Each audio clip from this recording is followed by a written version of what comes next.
this is Margaret from the blog Don't Call It Bollywood, and this is my weekly box office report.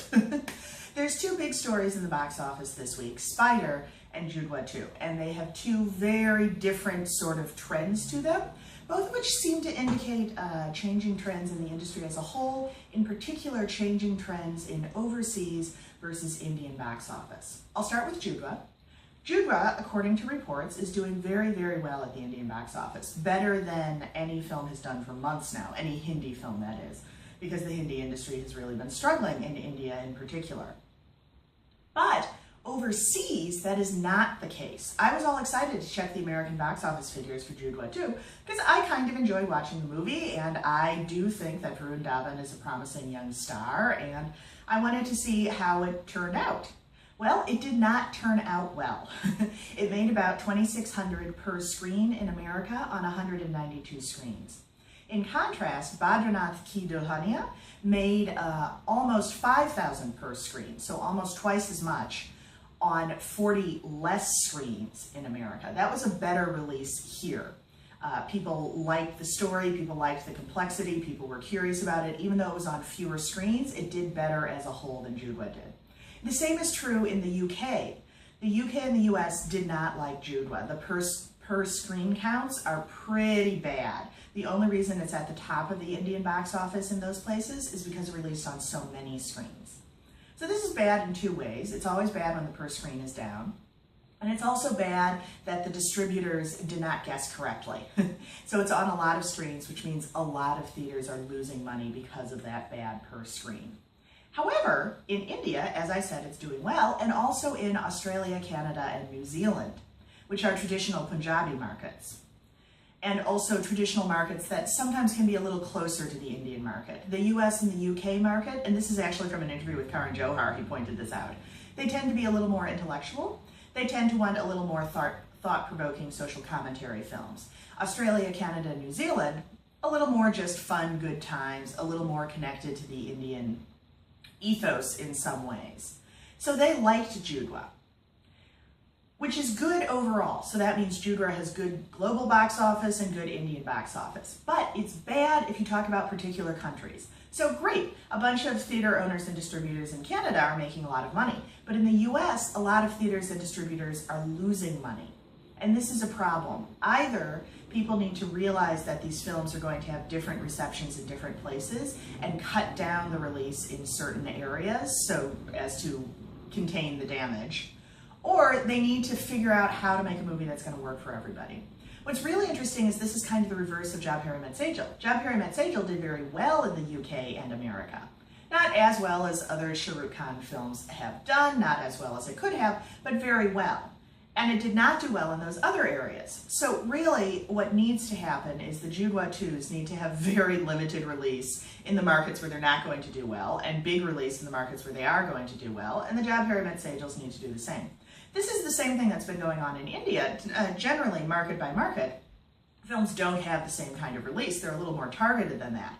It's just the global market is now going to require that same kind of thinking, to be a little more targeted about where you put your screens and where you put your promotion money. So that's Judwaa 2. What about Spyder? Now Spyder, and I find this really interesting, I can't even find numbers on my usual sources, but I was able to find numbers on Forbes.com of all things, because Spyder is more than just a box office story now. It's a record-breaking landmark in business.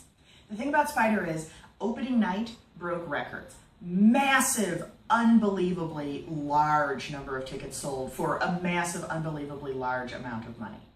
And then, this is the real record, it dropped 95% the next day.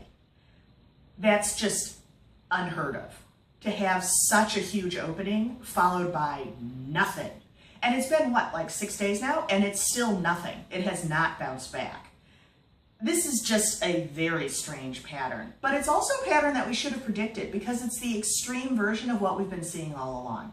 Opening weekends are huge, and then it drops off. Except this time we didn't even get opening weekend, we just had opening night. That's it. One show was huge, and then nothing. But this is what the filmmakers have been telling us to do. I mean, this is the big push. They've been pushing more and more for first day, first show and opening weekend. All the promos are aimed at getting you in on that first day. All the release structure, the wide release to as many theaters as possible on the first day, is aimed as reaching as many people as possible on the first day. Even the way stars position their fan clubs is aimed at the first day. If you really love me, you'll come first day, first show, and you'll buy as many tickets as possible. So it worked. Everybody got the message of, okay, I have to come first day, first show. And they all showed up. And then they were done. Because there was no promotion, no push, no anything for people to come by after that. In a whole bunch of different ways. Beyond just the general, the wide release structure and everything is friendly towards a large opening night audience, there's the specifics of the way the film was promoted. Similar to Job Here I Met Sejal, it was promoted as a big star feature, just like the kind of movies you like from him. You know, big action, big fun times, all of this stuff. The idea being that you come in, you have a good time, opening night, and then maybe you come back with it and see it a second time if you like it. But the thing is, it wasn't that kind of a movie. It was a little more thought-provoking. It's a movie that should have a long run, not an opening night run. It's a movie that should have word of mouth, that should have people coming back for a second viewing because they want to catch more complexities. It's not a movie to watch with cheers and applause going on all around you on opening night. And again, the same thing is true of Job Here I Met Sejal. It was promoted as a big Shah Rukh Khan romance, come opening night, enjoy, etc., etc., etc. But it wasn't that. It was a very thoughtful character study. And the audience who would enjoy the character study didn't show up, or even if they came opening night, which is not the best time to enjoy it.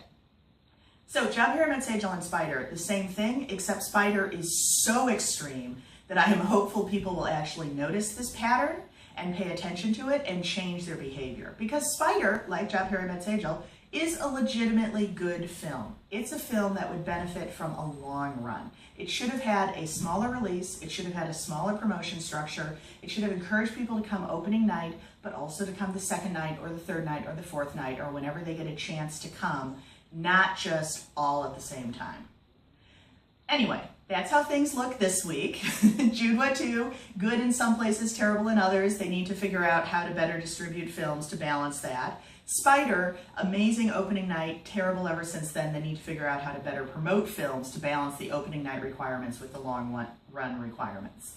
You can agree with me, you can disagree with me, just hop on over to my blog and leave a comment. There's a link right below to a related post. Thanks, bye.